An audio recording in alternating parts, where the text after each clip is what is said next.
தானியேல் புஸ்தகம் 6ஆம் அதிகாரம் 28வது வசனம் சொல்லுகிறது, தரியுவின் ராஜ்யபார காலத்திலும் பெர்ஷியனாகிய கோரேசுடைய ராஜ்யபார காலத்திலும் தானியேலின் காரியம் ஜெயமாயிருந்தது அப்படின்னு இருக்கு. தானியேல் 4 ராஜாக்கள் இடத்துல வேலை பார்த்திருக்கிறார். முதலாவதாக நேபுகாத் நேச்சார் இடத்திலும், 2வது பெல்ஷாத்சார் இடத்திலும், 3வது தரியுவின் இடத்திலும், 4வது கோரேசினுடைய காலத்திலும் அவர் ராஜ்யபாரத்தில் இருந்திருக்கிறார். வேதம் சொல்லுகிறது, இந்த ராஜ்யபார நாட்களில், குறிப்பாக தரியு, கோரேஸ் இவருடைய ராஜ்யபார நாட்களில் தானியேலின் காரியம் ஜெயமாய் இருந்தது. நாம் ஒரு வேலையில் இருக்கும் பொழுதோ, ஒரு காரியத்தை ஈடுபடும் பொழுதோ, நம்முடைய வாழ்நாளெல்லாம் நாம் ஜெயமாக இருக்க வேண்டும் என்று விரும்புகிறோம். நம்ம சக்ஸஸ்ஃபுல்லாக வாழ்க்கையை நடத்தணும்னு நினைக்கிறோம். 58 வயசு வரைக்கும் வேலை பார்க்கும் பொழுது, அந்த 58 வயசு வரைக்கும் நம்ம பார்க்குற வேலையில் ஒரு சக்ஸஸ்ஃபுல்லான லைஃப் வாழணும்னு நினைக்கிறோம். அதே காலத்தில் என்ன நினைக்கிறோம், அதுக்கப்புறம் 58-60க்கு பிறகு ரெஸ்ட் ஆஃப் லைஃப், நம்ம ரிட்டையர்ட் லைஃப், அதையும் சக்ஸஸ்ஃபுல்லாக இருக்க வேண்டும் என்று நினைக்கிறோம். சரி, நம்ம நினைக்கிறபடியெல்லாம் நடக்குகிறதா அப்படிங்கிறதா முக்கியம். ஸோ நம்ம என்ன விரும்புகிறோன்னா, நம்ம லைஃப் ஸ்டார்டிங்கில் ஆரம்பிக்கிறதுலேருந்து நம்ம முடிக்கிற வரைக்கும் ஒரு சக்ஸஸ்ஃபுல்லான லைஃப் இருக்க வேண்டும் என்று விரும்புகிறோம். எல்லாருடைய வாழ்க்கையும் அப்படி தான், எல்லாருமே அதான் விரும்புகிறோம். ஆனால் நம்முடைய காரியங்கள் சக்ஸஸ்ஃபுல்லாக இருக்கணும்னு நினைக்கிறோமே, இருக்குதா? தானியேலை பற்றி சொல்லும்போது, இந்த 4 ராஜாக்கள் காலத்திலும் அவர் சக்ஸஸ்ஃபுல்லாக இருந்திருக்கிறார். 4 ராஜாக்கள் இடத்திலும் சக்ஸஸ்ஃபுல்லாக இருந்திருக்கு. அப்போ சக்ஸஸ் என்பது எதை அடிப்படையாய் கொண்டது அப்படிங்கிறது ரொம்ப முக்கியம். நான் ஜெயமாய் வாழ்க்கையை ஓட்டி இருக்கிறேன், சக்ஸஸ்ஃபுல்லாக இருக்கிறேன் அப்படின்னா எதை அடிப்படையாய் கொண்டது சக்ஸஸ்?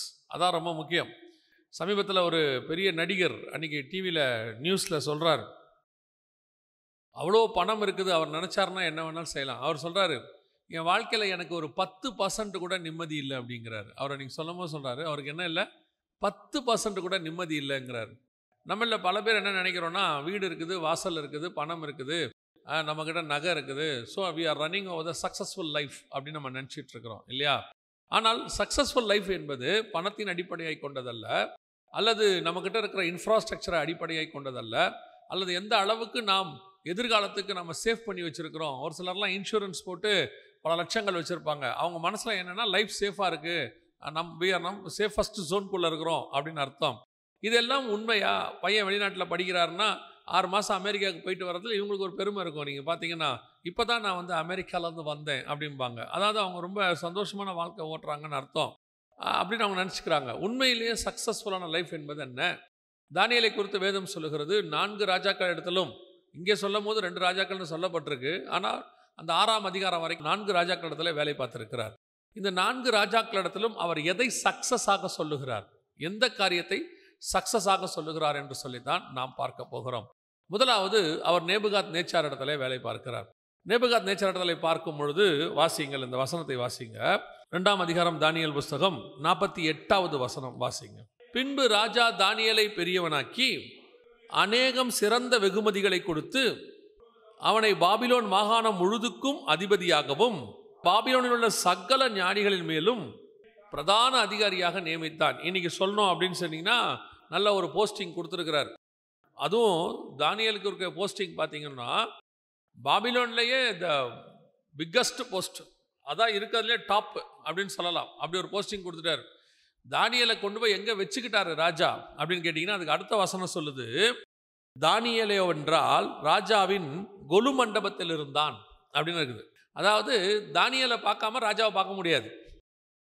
தானியேல் அனுமதி கொடுத்தா தான் நீங்கள் ராஜாவையே பார்க்க முடியும். அப்படி கொண்டு போய் ஒரு பெரிய உயர்வு. நம்மளை பொறுத்த வரைக்கும் இதுதானே சக்ஸஸ்ஸு, அதானே சக்ஸஸ் நம்மளை பொறுத்த வரைக்கும். ஆனால் அடுத்த ராஜாவின் காலத்தில் வரும்பொழுது என்ன நடக்குதுன்னு பாருங்கள். தானியேல் புஸ்தகம் 5ஆம் அதிகாரத்தில் 10வது வசனம் 11வது வசனம் வாசி. விருந்து சாலைக்குள் பிரவேசித்தாள். அப்பொழுது ராஜாத்தி, ராஜாவே, நீர் என்றும் வாழ்க, உமது நினைவுகள் உம்மை கலங்க பண்ணவும் உமது முகம் வேறுபடவும் வேண்டியதில்லை. உம்முடைய ராஜ்யத்திலே ஒரு புருஷன் இருக்கிறான், அவனுக்குள் பரிசுத்த தேவனுடைய ஆவி இருக்கிறது. உம்முடைய பிதாவின் நாட்களில் வெளிச்சமும் விவேகமும் தேவர்களின் ஞானத்துக்கு ஒத்த ஞானமும் அவனிடத்தில் காணப்பட்டது. இப்போ பாருங்க, அடுத்த ராஜா பெல்ஷாத்சார் வராரு. நல்லா கவனிச்சுக்கொள்ளுங்க. பெல்ஷாத்சார் வராரு. வரும்போது பெல்ஷாத்சாருக்கு தானியேலை தெரியவில்லை. பெல்ஷாத்சாருக்கு தானியேலை தெரியவில்லை. இப்போ பெல்ஷாத்சார் இப்படி ஒரு காரியம் ரத்தம் தோய்ந்த கரம் எழுதின உடனே ஐயோ என்ன பண்ணலாம் ஏது பண்ணலான்னு கலங்கி தவிக்கிறானாம். அவன் இருதயம் கலங்கிற்று. இப்போ என்ன பண்ணலாம், எல்லா ஞானியும் கூப்பிடுறான். எல்லா ஞானியும் கூப்பிட்டு கேட்ட உடனே யாராலையும் சொல்ல முடியல. அப்போ ராஜகுமாரத்தை என்ன பண்ணுறாங்க, உள்ளே வந்து உங்கள் ராஜ்யபாரத்தில் ஒருத்தன் இருக்கிறான், அவனுக்கு பேர் தானியேல், அவங்ககிட்ட விசேஷித்த ஆவி உண்டு, உங்கள் அப்பாவுடைய காலத்தில் அவன் அப்படி பண்ணான் இப்படி பண்ணான்லாம் சொல்கிறாங்க. ஏன் இந்த காரியம் பெல்ஷாத்சாருக்கு தெரியவில்லை? ராஜாத்திக்கு தெரிஞ்சிருக்குது இல்லையா? ராஜாத்திக்கு தெரிஞ்ச இந்த விஷயம் யாருக்கு தெரியல? ராஜாவுக்கு தெரியல. இந்த இடத்துல தான் ஒரு விஷயத்தை நாம் புரிந்து கொள்ள வேண்டும். அவர் எங்கே இருந்தான்னு பார்த்தீங்கன்னா கிங்ஸ் கேட், பெல்ஷாத்சாருடைய அப்பாவுடைய என்ட்ரன்ஸில் இருக்கிறான். அவனை பார்க்காம போக முடியாது. அப்படி இருக்கக்கூடியவனை குறித்து பெல்ஷாத்சாருக்கு தெரிஞ்சிருக்கணுமா இல்லையா? ஆனால் வசனம் சொல்லுது பெல்ஷாத்சாருக்கு யாரை தெரியவில்லை? தானியேலை தெரியவில்லை. ராஜாத்தி வந்து சொன்ன பிறகு பெல்ஷாத்சார் வேற என்ன சொல்றாரா, உனக்குள்ளே தேவர்களின் ஆவி உண்டென்றும் வெளிச்சமும் புத்தியும் விசேஷித்த ஞானமும் 14வது வசனம் உன்னிடத்தில் காணப்பட்டதென்று உன்னை குறித்து கேள்விப்பட்டேன். யாருக்கு? பெல்ஷாத்சார் சொல்றாரு உன்னை குறித்து கேள்வி. அப்படின்னா தானியேல் உட்கார்ந்திருந்த போஸ்டிங் உடைய மதிப்பு என்ன? ஒரு காலகட்டத்தில் உயர்வா இருந்தது உண்மைதான். அடுத்த ராஜா வரும்போது அந்த போஸ்டிங் என்னவாயிருச்சு? ஃபெயிலியர் ஆயிடுச்சு. தெரியல என்ன ஆச்சுன்னு தெரியல, என்ன ஆச்சுன்னு தெரியல. யோசேப்பு ஒரு காலகட்டத்தில் 7 வருஷம் எகிப்தையே காப்பாத்தினவர். சமஸ்த எகிப்தை அன்னைக்கு எகிப்து தான் சூப்பர் பவர், அமெரிக்கா மாதிரின்னு வச்சுக்கோங்களேன். அன்னைக்கு எகிப்தையே காப்பாத்தினவர் அவரு. ஆனால் வசனம் சொல்லுது அவரை அறியாத ராஜா ஒருவன் வந்தான். எகிப்துல யோசேப்பை அறியாத ராஜா ஒருத்தன் வந்தான். இதுதான் உங்களுக்கு சொல்றேன், நீங்க உட்கார்ந்துருக்கிற போஸ்டிங், நீங்க இருக்கக்கூடியதான நிலை, ஒரு காலத்தில் நாம் மறக்கப்படுவோம், நாம் ஒரு காலத்தில் இல்லாமல் போகுவோம். எத்தனையோ விதமான சயின்டிஸ்ட், எத்தனையோ விதமான பொருளாதார நிபுணர்கள், இந்த உலகத்துக்கு மிகப்பெரிய காரியமாய் அமைந்தவர்கள் காணாமல் போய்விட்டார்கள். அவர்கள் பெயர் மறக்கப்பட்டு விட்டது. அப்ப எது ஜெயம், எது சக்சஸ்? இப்போ தானியேலை கொண்டு வந்து உட்கார வைக்கும் போது அடுத்த ராஜாவின் காலத்தில் அவன் பேர் தெரியாமல் போயிடுச்சு. அடுத்த ராஜாவுக்கு அவனுக்கு தெரியல. அப்ப தானியேல் காரியம் ஜெயமா இருந்தது அப்படின்னா எதை வச்சு அவனுடைய ஜெயம் வருகிறது அப்படின்னு கேட்டீங்கன்னு சொன்னா, முதல் ராஜாவின் காலத்துல தானியேல் வேறொரு காரியத்தை சக்சஸ் பண்றான். அதுதான் உண்மையான ஜெயம். வாசிங்க தானியேல் 1:8 வாசிங்க. தானியேல் ராஜாவின் போஜனத்தினாலும் அவர் பானம் பண்ணும் திராட்சரசத்தினாலும் தன்னை தீட்டுப்படுத்தல் ஆகாது என்று தன் இருதயத்தில். எல்லாரும் இதை நம்ம என்ன நினைக்கிறோம்னா, நேபுகாத்நேச்சாருடைய பந்தியில் அவர் சாப்பிட மாட்டேன்னு சொல்லிட்டாரு கொடுக்கறத. ஏன்னா ஒரு சிலர்லாம் கமெண்ட்ரியில் சொல்லியிருக்கிறாங்க, அதில் கொஞ்சம் போர்க்கு பன்னிக்கறி இருந்துச்சு அதனால சாப்பிட மாட்டேன்னு சொல்லிட்டாரு, அப்புறம் அப்படி இருந்துச்சு இப்படி இருந்துச்சு அப்படின்னு சொல்கிறான். ஆனால் உண்மையிலேயே அதுக்கு பின்னாடி இருக்கிற சத்தியம் என்னென்னா, அந்த சாப்பாட்டில் என்ன இருந்ததுன்றது முக்கியம் இல்லை, அந்த சாப்பாடு எந்த விதத்தில் பரிமாறப்பட்டதுங்கிறது தான் முக்கியம். இப்போ நீங்களும் நானும் ஒரு போஜன பந்தி இருக்கிறோம், அப்பமும் ரசமும் எடுக்கிறோம். அதே மாதிரி தான் பாபிலோனில் ஒரு பந்தி இருந்துச்சு. இப்போது நேபுகாத்நேச்சார் கொடுத்ததான சாப்பாடை மட்டும் தானியேல் வேணான்னு சொல்லலை. அந்த சாப்பாடை மட்டும் வேணான்னு சொல்லியிருந்தா ஓகே பரவாயில்ல, அதில் ஏதோ பன்னிக்கறி இருந்துச்சு அந்த கறி இருந்துச்சு நம்ம சொல்லிக்கலாம், எதை வேணால் சொல்லிக்கலாம். ஆனால் அங்கே அதை மட்டும் சொல்லலை, கூட சேர்த்து இன்னொரு வார்த்தையும் சொல்லுது, தானியேல் ராஜாவின் போஜனத்தினாலும் அவர் பானம் பண்ணும் திராட்சரசத்தினாலும் தன்னை தீட்டுப்படுத்தலாகாது என்று சொல்லி. அப்படின்னா என்ன அர்த்தம்? இது வெறும் சாப்பாட்டை அடிப்படையாய் கொண்டதல்ல, சாப்பாடு திராட்சரசம் ரெண்டும் இருக்கு அந்த இடத்துல. அது பாபிலோனுடைய பந்தி. நம்ம எடுக்கிற கம்யூனியன் மாதிரி பாபிலோன் கம்யூனியன். அது அவங்க ஊரில் ஒரு கம்யூனியன் இருந்துச்சு. அதாவது சில இடங்களில் போனீங்கன்னு சொன்னால் அவங்க கொண்டு வந்து இந்த விக்கிரகங்களுக்கு படைத்தவைகள் மாதிரி கொடுக்குற மாதிரி நம்மகிட்ட கொண்டு வந்து கொடுப்பாங்க. பார்த்தீங்களா, சில காரியங்கள் என்ன சொல்லுவாங்க, புனித பொருட்கள் அப்படின்னு சொல்லி நமக்கு கொண்டு வந்து கொடுப்பாங்கல்ல, அந்த மாதிரி அங்கே உள்ளது. அது நிறைய பேர் என்ன நினச்சிக்கிறாங்கன்னா ஏதோ ஒரு சாப்பாடு போட்டும் போது அப்படின்னு. அதனால தான் அந்த வசனம் தெளிவாக சொல்லுது, போஜனத்தினாலும் திராட்சை ரசத்தினாலும் ரெண்டும் இருக்குது. ஆனால் தானியேல் காலத்தில் பாபிலோனில் அப்படி ஒன்று பரிமாறப்பட்டது. இது என்ன பந்தி அப்படின்னு கேட்டிங்கன்னா வாசிங்க, 1 கொரிந்தியர் 10:21 வசனத்தை வாசிங்க. நீங்கள் கர்த்தருடைய பாத்திரத்திலும் பேய்களுடைய பாத்திரத்திலும் பானம் பண்ணக்கூடாதே. நல்ல கவனிங்க, கர்த்தருடைய போஜன பந்திக்கும் பேய்களுடைய போஜன பந்திக்கும் இதுதான் தானியேல் எடுத்த முடிவு. அவ்வளோதான். அவன் என்ன முடிவு எடுக்கிறான்? எனக்கு ஒரு கம்யூனியன் இருக்கு, எனக்கு ஒரு பஸ்கா இருக்குது, நாங்கள் ஆசாரிக்கிறோம். அதே மாதிரி பாபிலோனில் ஒரு முறைமை இருக்கிறது, அவர்கள் அதை ஆசாரிக்கிறார்கள். அவன் சொல்கிறான், இந்த முறைமையை என்னால் என்ன செய்ய முடியாது, ஆசாரிக்க முடியாது, எனக்கு பருப்பு கீரை கொடுத்துருங்க. அப்போ உடனே நம்மளால என்ன பண்ணிட்டான்னா தானியல் வெஜிடேரியன் முடிவு பண்ணிட்டான். லைஃப் லாங் தானியல் என்ன வந்திருக்கிறாரு, வெஜிடேரியன். சொல்லும் போதே சொல்லுவாங்க, அப்படின்னா நீங்கள் ஜூஸ் கூட குடிக்கக்கூடாது, எதுவுமே குடிக்கக்கூடாது. அவர் அப்படி தான் போட்டிருக்குது, போஜனத்தினாலும் திராட்சை ரசத்தினாலும். அங்கே சொல்லப்பட்டிருக்கிறது சாப்பாட்டை குறித்து அல்ல, கம்யூனியனை குறித்து. அங்கே ஒரு பந்தி இருக்கிறது, அவர்களுக்குள் ஒரு பந்தி காணப்படுகிறது. அதுதான் பவுல் எழுதுறாரு, 2 பந்தியிலையும் நீ கை வைக்கக்கூடாது. தானியேலின் காரியம் ஜெயமாய் இருந்தது அப்படின்னா என்ன அர்த்தம்? அவன் அங்கே இருக்கக்கூடியதான, அவன் ஒரு அடிமை, அவன் அங்கே இருக்கான். அங்கே இருக்கும் பொழுது அங்கே ராஜா ஒரு பந்தி கொடுக்குறாரு, அது ராஜாவுக்குரியது. பல நேரங்களில் நாம் என்ன பண்ணுவோம்னா, சில இடத்துக்கு போகும்பொழுது ஒருவேளை நமக்கு பிரியமில்லாத காரியம், ஏன் இன்னும் சொல்ல போனால் பைபிளுக்கு அகைன்ஸ்டாக கூட இருக்கும், நம்ம என்ன பண்ணுவோம் தெரியுமா, அவர்களுக்காக காம்ப்ரமைஸ் பண்ணுவோம், அவர்களுக்காக காம்ப்ரமைஸ் பண்ணுவோம். அந்த காம்ப்ரமைஸ் பண்ணாமல் இல்லை இருக்கட்டும் நான் இப்படித்தான் அப்படின்னு நீங்கள் ஒன்று டிசிஷன் எடுக்கிறீங்களே, அதுதான் சக்ஸஸ். அந்த இடத்துல தான் நீங்கள் சக்ஸஸ் எடுக்கிறீங்க. நான் ஒரு வேலைக்கு போயிருந்த போது, வெளிநாட்டில் போன போது வேலையே முதல்ல கிடைக்காது. அப்போ கிடச்சிச்சு. கிடைச்ச உடனே அந்த வேலைக்கு இன்டர்வியூவில் என்ன கேட்டாங்க, உங்களுக்கு வந்து லீவ் வந்து நாங்கள் ரேண்டமாக என்றைக்காவது ஒரு நாள் கொடுப்போம், சண்டே மஸ்ட் ஒர்க் அப்படின்னு சொன்னாங்க. அப்போது நான் ஆண்டவரை ஏற்றுக்கொண்ட காலம் அது. அப்போ நான் சொன்னேன், இல்லை சண்டே என்னால் ஒர்க் பண்ண முடியாது, எனக்கு சண்டே கண்டிப்பாக லீவ் வேணும் அப்படின்னு. அவங்க நினச்சிக்கிட்டாங்க, ஏன்னா வெளிநாட்டில் யூரோப்லலாம் வீக்கெண்டை ரொம்ப அவங்க செலிப்ரேட் பண்ணுவாங்க. அதனால் அவங்க நினச்சிட்டாங்க, ஏன் வீக்கெண்டு உனக்கு வேணுமா அப்படின்னாங்க. நான் சொன்னேன், எனக்கு வீக்கெண்டு வேணாம், சாட்டர்டே கூட வேண்டாம், ஆனால் கண்டிப்பாக எனக்கு சண்டே வேணும் அப்படின்னு. ஏன்? அவர் இல்லை எனக்கு சண்டே தான் ஆள் வேணும், சண்டே வேலை பார்க்குறவங்கள தான் எனக்கு தேவைப்படுது அப்படின்னு சொல்லிட்டு வேலை கொடுக்க முடியாது, சண்டே ஒர்க் பண்ணணுன்னாரு. நான் சொன்னேன், அப்படின்னா எனக்கு அந்த வேலை வேண்டாம், எனக்கு சண்டே கண்டிப்பாக லீவ் வேணும் அப்படின்னு. அவர் என்ன நினச்சார் தெரில, ஏன் உனக்கு அந்த வேலை அவ்வளோ நீ சண்டே கேட்குற, உங்கள் ஊர்லேருந்து வந்தவங்கெல்லாம் சண்டே கூட ஒர்க் பண்ணுறாங்க, 7 நாள் வேலை செய்கிறாங்க, நீ ஏன் சண்டே கேட்குறேன்னாரு. அப்போ நான் சொன்னேன், எனக்கு சண்டே வேறு எதுக்கும் கேட்கல, I want to go to the church அப்படின்னு சொன்னேன். நான் ஆராதனைக்கு போயிடணும், ஏன்னா சண்டே ஆராதனை மிஸ் பண்ண முடியாதுன்னு.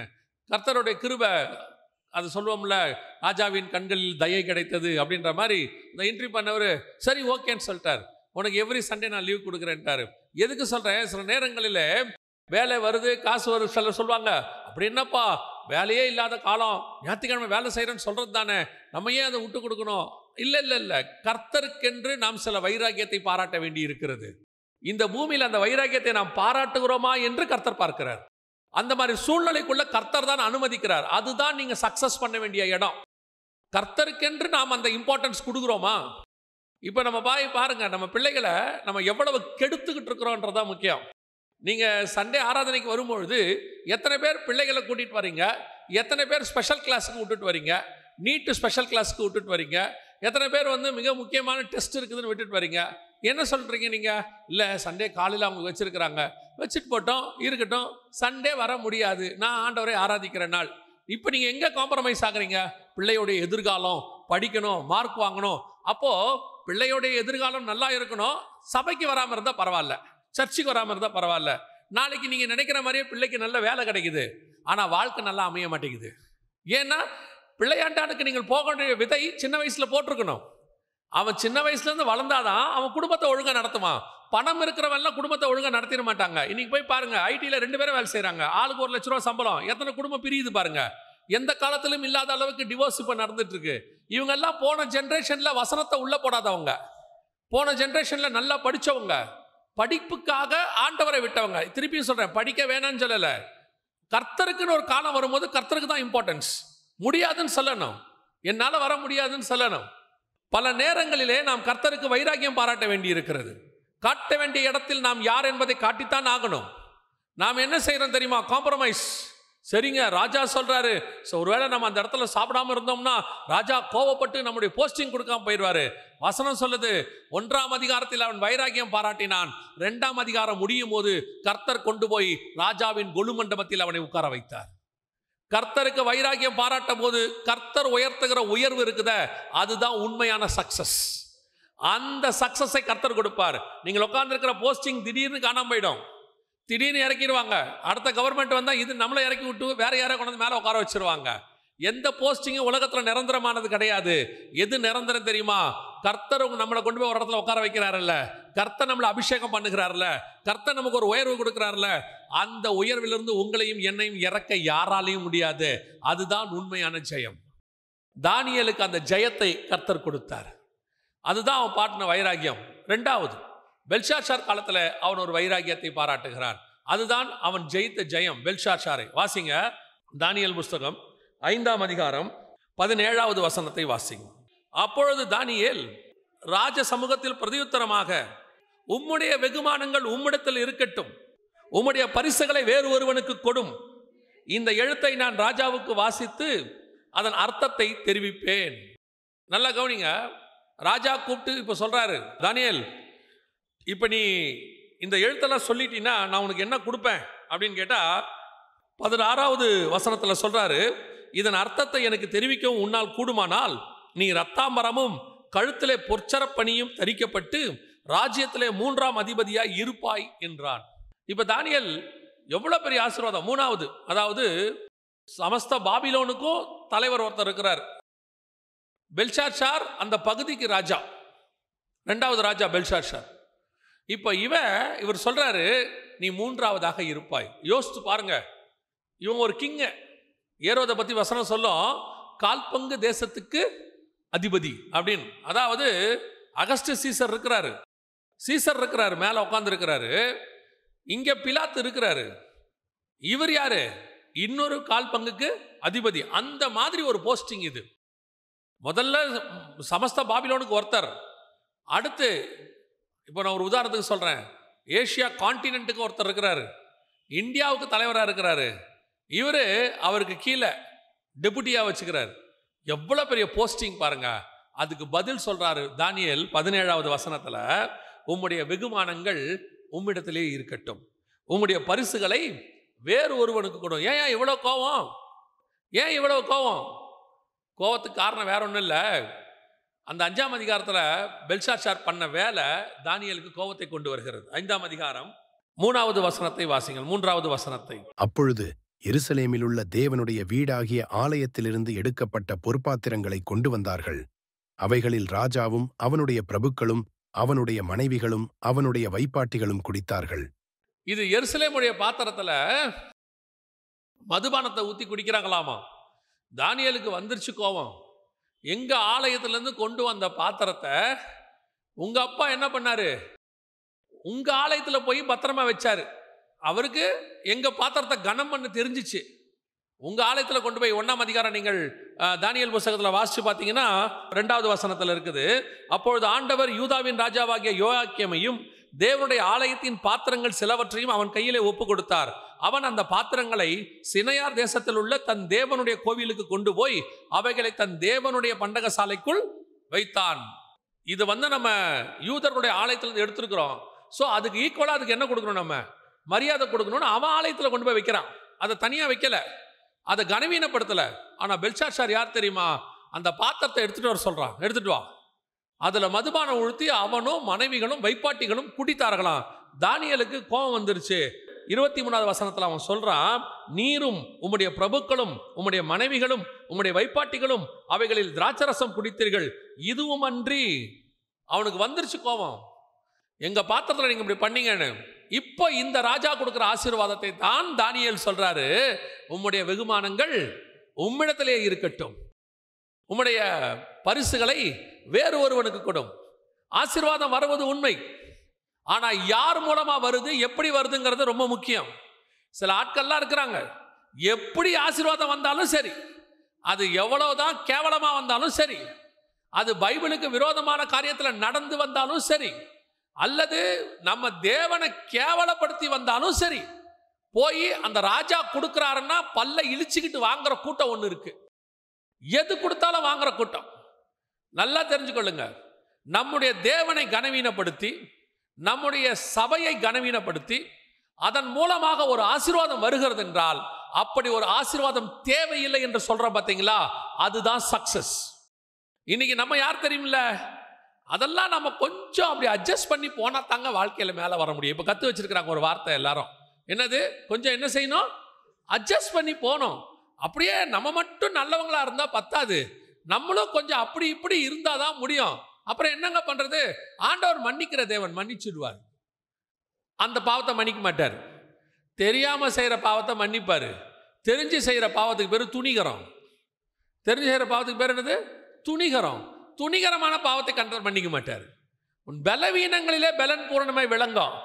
இதுக்கு பேரு பலவீனம் இல்லை, அக்கிரமம். நல்லா தெரியும் கிறிஸ்தவத்துக்கு எதிரானவர்கள்னு கூட போய் சேர்ந்துப்பாங்க.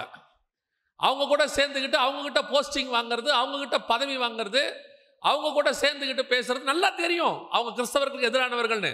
ஒரு கூட்டம் இருக்கு, அவர்கள் மூலமா கிடைக்கிற ஆசீர்வாதம், அவர்கள் மூலமா கிடைக்கக்கூடிய வெகுமானம், அவர்கள் மூலம் கிடைக்கக்கூடியதான பதவி, பட்டம், இதையெல்லாம் வச்சுக்கிட்டு தெரிஞ்சுக்கோங்க, உங்க ஞானம் இருக்குல்ல, அதெல்லாம் நான் எப்பவும் சொல்லுவேன், நம்ம மூளை இருக்குல்ல, அது ரொம்ப சும்மா ஒரு 1 கிலோ 200 கிராம் தான் இருக்குதாமா நம்ம உடம்புல மொத்தத்துலையுமே. நம்ம கிட்டத்தட்ட ஒரு 50, 60, 70 கிலோ ஆவரேஜாக இருக்கிறோன்னு வச்சுக்கோங்களேன். இவ்வளோத்துலேயும் நம்ம மூளையோட வெயிட் எவ்வளவு? 1 கிலோ 200 கிராம் தாமா. அதுலேயும் எவ்வளோ யூஸ் பண்ணுறோம் தெரியுமாமா? 6 to 7% தான் யூஸ் பண்ணுறோமாமா. அது ஆல்பர்ட் ஐன்ஸ்டீன் தான் 10% வரைக்கும் யூஸ் பண்ணாராம். நம்ம மூளையை வந்து நம்ம கிட்டத்தட்ட ஒரு 6% வரைக்கும் தான் யூஸ் பண்ணுறோமாமா. ஒரு சிலர் அது கூட இல்லை, புதுசாக வச்சுருக்காங்க, அப்படியே அது யூஸே ஆகாமல் இருக்கு, அவங்கள விட்டுருவோம். பலன்னு வச்சுருப்பாங்க, எடுத்து பார்த்தோம்னா தெரியும். சிலர் இருக்காங்க, இந்த 6% யூஸ் பண்ற மூளைக்கே என்ன பேச்சுன்றீங்க. அப்படியே அவர் கால்குலேட் பண்ணா கரெக்டா சரியா தான் செய்வாரு. இவரை பிடிச்சி அவரை பிடிச்சி மேல அப்படி வந்துடணும். நீங்க யாரை பிடிச்சி வேணா மேல வாங்க, ஆனா மேல ஒருத்தர் உட்கார்ந்து இருக்கிறாரு, நம்ம நியாயத்தில் இருக்கிற ஒருத்தர் இருக்கிறாரு. நீங்க 60 வயசு வரைக்கும் வாழ்றதுக்கு, 70 வயசு வரைக்கும் நல்லா வாழ்றதுக்கு எவ்வளவு குறுக்கு வழியில மேல வந்தீங்கனாலும், எவ்வளவு தூரம் நீங்க வந்து இந்த பணத்துக்காக பதவிக்காக என்னென்ன விதமான ஷார்ட்கட்ல போனீங்கனாலும், God knows very well. எல்லா ஆசீர்வாதமும் கர்த்தர் கொடுக்கிறது இல்லை. கர்த்தர் கொடுக்கிற ஆசீர்வாதமே மெய்யான ஆசீர்வாதம்.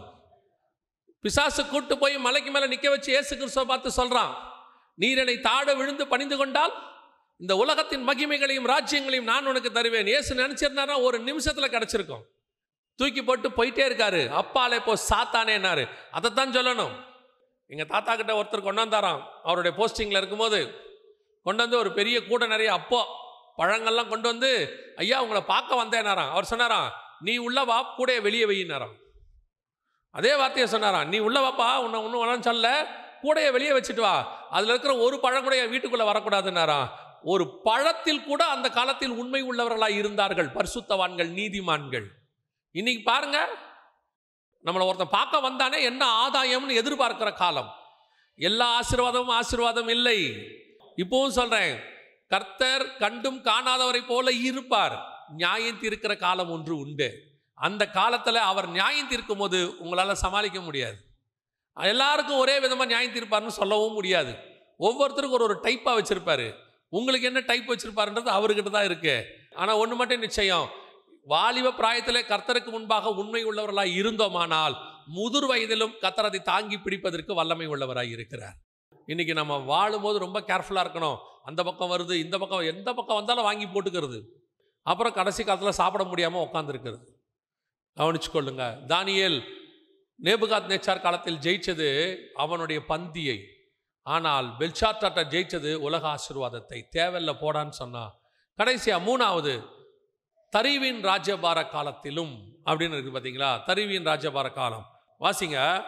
தானியேல் புஸ்தகம் 6ஆம் அதிகாரம் 10வது வசனம் வாசிங்க. தானியேலோவென்றால் அந்த பத்திரத்துக்கு கையெழுத்து வைக்கப்பட்டதென்று அறிந்த போதிலும் தன் வீட்டுக்குள்ளே போய் தன் மேல் அறையிலே எருசலேமுக்கு நேராக பல கணிகள் திறந்திருக்க அங்கேதான் முன் செய்து வந்தபடியே தினம் 3 வேளையும் தன் தேவனுக்கு முன்பாக முழங்கார்படியிட்டு ஜெபம் பண்ணி ஸ்தோத்திரம் செலுத்தினான்.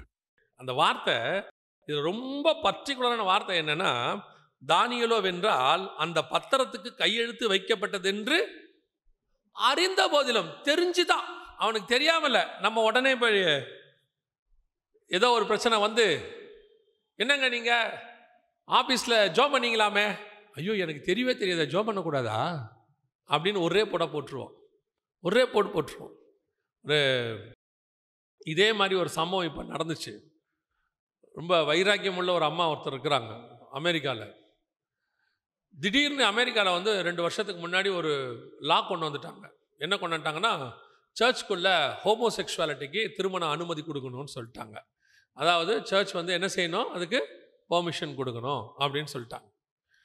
இந்த ரிஜிஸ்டார்னு ஒருத்தர் இருப்பாங்கள்ல சர்ச்சுக்குள்ள, அந்த மாதிரி அந்த சர்ச்சில் ஒரு ரிஜிஸ்டார் ஒரு அம்மா. இப்போது 2 பேர் வந்து நாங்கள் வந்து திருமணம் பண்ண போகிறோம், எங்களுக்கு அனுமதி கொடுக்கணும். அந்த அம்மா சொல்லியிருக்கு, இது பைபிளுக்கு அகெயின்ஸ்ட்டு, நான் செய்ய மாட்டேன், நீங்கள் வேறு எங்கேயாவது போய் பார்த்துக்கோங்க அப்படின்னு. அவன் போய் கேஸ் போட்டான். கேஸ் போட்ட உடனே கேஸ் வந்து தீர்ப்புக்கு வந்துருச்சு. ஜட்ஜு கூப்பிட்றாரு. கூப்பிட்டு அந்த அம்மாட்ட நிற்க வச்சுட்டு கேட்குறாரு, இந்த மாதிரி இது அமெரிக்காவில் நியூ லா, புது சட்டம் இப்படி போட்டிருக்கிறோம். ஸோ இது முதல் கேஸ் வந்திருக்கு, நாங்கள் உங்களுக்கு ஒரு மன்னிப்பு கொடுக்க விரும்புகிறோம். ஒன்றும் இல்லை, இது உங்களால் தெரியாமல் கூட நீங்கள் என்ன பண்ணியிருப்பீங்க, செஞ்சுருக்கலாம். நீங்கள் கல்யாணத்தை பண்ணி வைக்கிறேன்னு அனுமதி கொடுத்துட்டீங்கன்னா உங்களுக்கு தண்டனை கிடையாது, நாங்கள் ரிலீஸ் பண்ணிடுறோம் அப்படின்னு ஜட்ஜு சொல்கிறார். அந்த அம்மா சொன்னாங்க, எனக்கு இந்த சட்டம் இருக்குன்னு நல்லா தெரியும், தெரிஞ்சு தான் சொன்னேன் இவங்களுக்கு கல்யாணம் பண்ணி வைக்க மாட்டேன்னு சொல்லி. இவங்களுக்கு கல்யாணம் பண்ணி வச்சு நான் விடுதலை ஆகிறதை விட நான் சிறைச்சாலைக்கு போய் பரலோகத்துக்கு போகிறதை விரும்புகிறேன்னு அந்த அம்மா சொன்னாங்க. இது நடந்தது 2022. இப்போ 2022. இன்னைக்கும் கர்த்தருக்காக வைராக்கியமாக நிற்கிற ஒரு கூட்டம் இருக்கு. தெரிஞ்சு பரவாயில்ல இருந்துட்டு போட்டோம், ஆமாம் நான் இப்படித்தான், ஆண்டவரை விட்டு கொடுக்க முடியாது, நான் என்ன மாற்றிக்க முடியாது. எதுக்கு சொல்ல வரேன், சில நேரங்களிலே அந்த முடிவை எடுப்பதற்கு கர்த்தர் அனுமதி கொடுப்பார். அனுமதி கொடுக்குறாரு நீ உன் வைராகியத்தை பாராட்டுவதற்கு. இப்போ தானியேல் சொல்கிறான், நீங்கள் சட்டம் போட்டுக்கோங்க, என்ன வேணாலும் செஞ்சுக்கோங்க, நான் இப்படித்தான் செய்வேன், எனக்கு இதுதான் ப்ரொசீஜர், இதுதான் வைராக்கியம், கர்த்தருக்கென்று பாராட்டக்கூடியதான வைராக்கியம். அந்த இடத்துல சொல்லணும், தைரியமாக நிற்கிறோம், ஆமாம் இதான் சட்டம், ஆனால் இந்த சட்டம் எங்களுக்கு அகைன்ஸ்டாக இருக்கிறது. எது வைராக்கியம் தெரியுமா, எங்கள் பைபிள் இப்படி தான் சொல்லியிருக்க, நாங்கள் இப்படி தான் செய்வோம், இதை தாண்டி எங்களால் ஒன்றுமே செய்ய முடியாது. அமெரிக்காவில் சொல்லியிருக்கிறாங்க, பப்ளிக் ப்ரீச் பண்ணால் உள்ளே பிடிச்சி போடுவேன்னு. இதோ இப்போ 5ஆம் தேதி ஒரு பெரிய பரேட் நடக்குது, ஒரு பெரிய ஊழியக்காரர் நடத்துகிறாரு, கிட்டத்தட்ட 1000 பேர் போகிறாங்க, பப்ளிக் நியூசன்ஸு நீங்கள் நடத்தக்கூடாது என்னென்னமோ சொல்லியிருக்காங்க. அவர் சொன்னார், நீ என்ன பண்ண போகிற, லா படி பிடிச்சி உள்ளே தானே போட போகிற, நீ லா படி உள்ளே போடு, நான் லா படி காஸ்பல் சொல்கிறேன், நான் சொல்லுவதை சொல்லிக் கொண்டு தான் இருப்பேன், உன்னால் தடுத்து நிறுத்த முடியாது. இந்த வைராக்கியம் தான் தானியேலை ஜெயமாய் மாற்றியது. இப்போ ராஜா சொல்கிறான், எல்லாருக்கும் மேலே கொண்டு உட்கார வச்சுட்டானா. அந்த 6ஆம் அதிகாரம் சொல்லுது 26வது வசனத்தில், என் ராஜ்யத்தின் ஆளுகைக்குள் எங்கும் உள்ளவர்கள் யாவருக்கும் தானியேலின் தேவனுக்கு முன்பாக நடுங்கி பயப்பட வேண்டும் என்று என்னாலே நமக்கு நடக்கிற சம்பவத்தை பார்த்து ராஜ்யபாரமே பயப்படணும் பாருங்க. அந்த அந்த ஒரு எழுப்புதல், இதுக்கு பேர் தான் எழுப்புதல். இப்படி ஒரு ரிவைவல் வரணும்னா நீங்களும் நானும் சில காரியங்களில் வைராக்கியமாக இருக்க வேண்டியது அவசியமாக இருக்கு. நம்ம காம்ப்ரமைஸ்ன்னு சொல்லி எல்லாத்துக்கும் காம்ப்ரமைஸ் ஆகி அத்தனை காரியங்களுக்கும் காம்ப்ரமைஸ் ஆயாச்சு. அந்த மேலே இடத்துல இருந்து கீழே இருக்கிறவங்க வரைக்கும் மிரட்டுறாங்க, மிரட்டி நம்மளை, ஏன்னா நம்ம ஆன காம்ப்ரமைஸ். தைரியமாக சொல்லணும், இது எங்கள் பைபிள், இது எங்கள் வசனம், நாங்கள் இப்படித்தான் இருப்போம். நம்ம சொல்லி பாருங்க, கர்த்தர் நமக்காக யுத்தம் பண்ண வல்லமை உள்ளவராக இருக்கிறார். ஆண்டவர் சிங்கத்தை வச்சிருப்பாரு, வாயை கட்டி போட்டுருவாரு. சில நேரத்தில் ஆண்டவர்கிட்ட பெரிய ஸ்பெஷாலிட்டி, சிங்கத்தை எடுக்க மாட்டாரு, சிங்கத்தை கொல்ல மாட்டாரு. நமக்கு என்ன தெரியுமா, அந்த சிங்கமே இருக்கக்கூடாது, மொத்தமாக தோத்து போயிடணும். ஆண்டவர் சொல்வாரு, அது தோக்காது, ஆனால் மெஜாரிட்டி வராதும்பாரு. சிங்கம் இருக்கும், வாயை கட்டி போட்டுருவாரு. சில நேரத்தில் ஆண்டவர் அப்படி சிங்கத்தை வச்சிருப்பாரு, வாயை கட்டி போட்டு வச்சிருப்பாரு.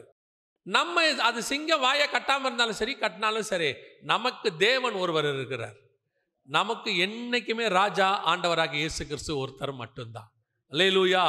கடைசியாய் வாசிங்கள் 6ஆம் அதிகாரம் தானியேல் புஸ்தகம் 28வது வசனத்தை வாசிங்க. தரிவின் ராஜ்யபார காலத்திலும் பெர்ஷியன் ஆகிய கோரேசுடைய ராஜ்யபார காலத்திலும் தானியேலின் காரியம் ஜெயமாயிருந்தது. கடைசியா கோரேஸ். இப்போ இந்த 3 ராஜாக்கள் காலத்திலும் என்ன நடந்துச்சுன்னு பார்த்தீங்கன்னா, முதல் ராஜா காலத்தில் பந்தியில் தன்னை பத்திரமாய் பார்த்து கொண்டான். 2வது மாயையான ஆசீர்வாதங்களுக்கு தன்னை விலக்கி பாதுகாத்து கொண்டான். 3வது என்னுடைய வழிபாட்டுக்கு, என்னுடைய முறைமைக்கு என்னதான் சட்டத்திட்டம் ஆப்போசிட்டாக வந்தாலும் அதை பற்றி நான் என்ன செய்ய மாட்டேன், கவலைப்பட மாட்டேன். நான் இப்படித்தான், என் பைபிள் படித்தான் நான் செய்வேன். அவன் வழக்கம் போல பலகணிகளை திறந்து எருசலேமுக்கு நேராக ஜெபம் பண்ண சொன்னான். 3 நாளும் ஜெபம் பண்ணான் இருக்கு. வி ஆர் லைக் திஸ், அவ்வளோதான், நாங்கள் இப்படி தான் அப்படின்னு ஒரு வைராக்கியம். இது 3த்தினுடைய ஜெயம் இப்போ அவனுக்கு என்ன ஆயிடுச்சு தெரியுமா, கோரேசுடைய காலத்திலும் ஜெயம். அது என்ன ஜெயம் தெரியுமா, கோரேஸ் தான் தேவாலயம் கட்டுவதற்கு அனுமதி கொடுத்தார். அவர்தான் அந்த பாத்திரங்களை எடுத்து, நீங்கள் ராஜாக்கள் புஸ்தகத்தில் அப்புறம் போய் வாசித்து பாருங்க, அவர்தான் பாத்திரத்தை எடுத்து போய் திருப்பி தேவாலயத்தை கட்டுங்கன்னு ஜனங்களை அனுப்பி வச்சாரு. இந்த 3 காலத்திலும் நாம் வைராக்கியம் உள்ளவர்களாக இருந்தால் மீண்டும் ஆலயம் கட்டுகிற காலம் ஒன்று வரும், கர்த்தர் ஆளுகை செய்கிற காலம் வரும், கர்த்தர் ராஜரீகம் பண்ணுகிற காலம் வரும். அந்த காலத்திலும் கர்த்தர் நம்மை ஜெயமாய் வைப்பார். நாம ஜெயமா இருக்கணும் என்ன நினைக்கிறோம்னா போஸ்டிங்ல இருக்கிறது இல்ல. நாம் இவ்வளவு காலம் அவரோடு கூட பாடு சகித்தோமானால் அவரோடு கூட ஆளுகையும் செய்வோம். இந்த 3 காலத்திலும் அவன் பாடு சகிக்கிறான். முதலாவது காலத்துல நேபுகாத்நேச்சார் காலத்துல பந்தியில பத்திரமா பார்த்துக்கிட்டான், பெல்ஷாத்சார் காலத்துல ஆசீர்வாதத்துல பத்திரமா பார்த்துக்கிட்டான், தரியு காலத்துல சிங்க கெபியில போனாலும் பரவாயில்ல, என்னுடைய காரியங்களை விட்டு கொடுக்க மாட்டேன்னு வைராகியமா இருந்தான். இந்த 3லும் அவன் ஜெயம் பெற்றதுனால கோரேசின் காலத்தில் ஆலயம் கட்டுகிற காலத்திலும் அவன் ஜெயமாக இருந்தான். அல்லேலூயா. இதுதான் கர்த்தர் நமக்கு கொடுக்கிறது. நாம ஃப்ளெக்சிபிளா இருக்கணும், தாழ்மையா இருக்கணும், ஆனா பாவத்துக்கு வளைஞ்சு கொடுக்க கூடாது. நமக்கு ஆசீர்வாதம் தேவை, ஆனால் அது கர்த்தரால் வரக்கூடியதாக இருக்க வேண்டும். நாம் தேவனுக்கு வைராக்கியம் பாராட்டுகிறவர்களாக இருக்க வேண்டும். இருந்து பாருங்க, நீங்கள் இங்கே மாத்திரமல்ல தேவ சமூகத்திலும் உயர்த்தப்பட்டவர்களாய் காணப்படுவீர்கள். அல்லேலூயா. நாம் ஜெபிக்க போகிறோம். எழுந்திருக்கலாமா நாம எல்லாரும் தேவ சமூகத்தில்? இன்னைக்கு நம்ம இந்த 3 இடத்துல எதுல வேணாலும் இருக்கலாம். சில நேரங்களில் ஆஃபீஸில் உங்களுக்கு சிங்கங்கள் உங்களுக்கு எதிராக இருக்கும். நீங்கள் கிறிஸ்டியன்ஸ்ன்றதுனாலேயே உங்கள் மேலே கோபமாக இருப்பாங்க, உங்கள் மேலே அவங்க பொறாமையாக இருப்பாங்க, உங்களை எப்படியாவது வேலையை விட்டு தூக்கணும்னு நினைப்பாங்க, உங்களை பற்றி மேல் அதிகாரிகள்கிட்ட போட்டு கொடுப்பாங்க. சில நேரத்தில் அது உங்களுக்கு விரோதமாக கிரியை கூட செய்யும், சில ஆக்ஷன்ஸ் கூட எடுப்பாங்க. சில நேரத்தில் நீங்கள் கெபிக்குள்ளே இருக்கிற மாதிரி இருக்கிற சூழ்நிலை கூட வரும். ஆனால் கர்த்தர் சொல்கிற வார்த்தை என்ன தெரியுமா? கொஞ்சம் பொறுமையாக இருங்க, உங்களை தூக்கி போட்டவங்களை அதே இடத்துல தூக்கி போட கர்த்தர் வல்லமை உள்ளவராக இருக்கிறார். ஆனால் உங்களையோ வென்றால் ஜெயமாய் கர்த்தர் கொண்டு போய் உட்கார வைப்பார். அந்த ராஜா தானியேல் எங்க கொண்டு போய் உட்கார வச்சானா தெரியுமா? அவனுடைய 120 நாட்டுக்கு 3 பேரை பிரதானிகளை வைக்கணும்னு நினைச்சானா. அந்த 3 பேருக்கு தலைவராக தானியேலை வைக்கணும்னு நினைச்சானா. அப்படின்னா என்ன அர்த்தம்? 120 நாட்டுக்கு தானியேல் 2வது இடத்துல வச்சார். கர்த்தர் நினைச்சா எவ்வளவு பெரிய போஸ்டிங்லையும் உங்களை உட்கார வைக்க வல்லமை உள்ளவராக இருக்கிறார். அது என்ன வேணா இருக்கட்டும், ஸ்டேட் கவர்மெண்ட்டோ சென்ட்ரல் கவர்மெண்ட்டோ அல்லது நீங்க பார்க்குற வேலையோ, வாட் எவர் இட் இஸ், எங்கேயும் கொண்டு போய் உச்சத்தில் தேவன் உட்கார வச்சிருவார். நீங்க கூட சொல்வீங்க இதுக்கு நான் தகுதியே இல்லைன்பீங்க, ஆனால் கர்த்தர் உட்கார வைப்பார். ஆனால் கர்த்தர் எதிர்பார்க்கறது என்ன தெரியுமா? நம்ம கிட்ட கொஞ்சம் வைராக்கியத்தை எதிர்பார்க்கிறார். அவருக்கு என்ன நிற்கணும்னு நினைக்கிறார். சில நேரத்தில் உண்மை உள்ளவர்களாக இருக்கணும்னு பார்க்குறார். சில நேரத்தில் நீங்கள் மறைமுகமாக தவறான காரியங்கள் நடக்கும்போது அதை உதறி தள்ளணும்னு நினைக்கிறார், தேவையில்லைன்னு சொல்லணும்னு நினைக்கிறார். எவ்வளோ பெரிய அமௌண்ட்டை கொண்டாந்து கொடுத்தாலும் இல்லீகலாக வருதா, தேவையில்லைன்னு சொல்லி பாருங்க. ஒன் டைம் தான் எடுத்துட்டோம்னா லைஃபுக்கு நல்லா இருக்கும்னு நீங்கள் நினைக்காதீங்க. அதுதான் நீங்கள் விதைக்கிற முள்செடி.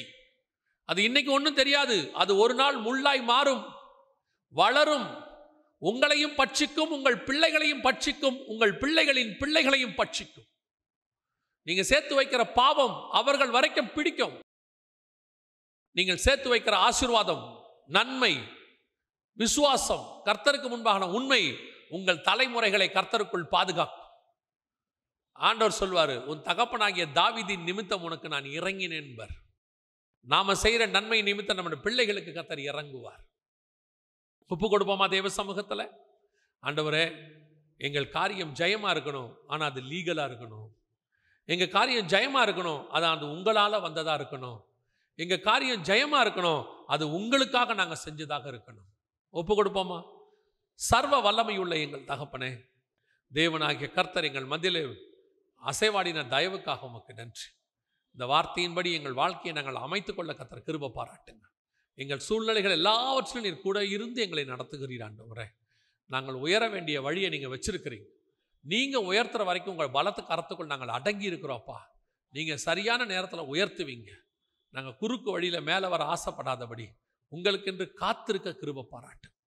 உங்களுடைய மகிமையுள்ள கரத்தில் எங்களை தாழ்த்துகிறோம். எத்தனையோ பேர் சிங்கங்களுக்கு நடுவில் இருக்கிறாங்கப்பா. இந்த சிங்கங்களை எல்லாம் ஆண்டவரே சீக்கிரத்திலிருந்து அங்கிருந்து அவங்களை எடுத்து உயரமும் உன்னதமான ஸ்தலத்தில் உட்கார வைக்க போகிற தயவுக்காய் உமக்கு நன்றி. மகிமையுள்ள கரத்தில் எங்களை தாழ்த்துகிறோம். எங்கள் ஆண்டவர் இயேசு கிறிஸ்துவின் நாமத்தில் ஒப்பு கொடுத்து ஜெபிக்கிறோம் எங்கள் ஜீவனுள்ள நல்ல பிதாவே.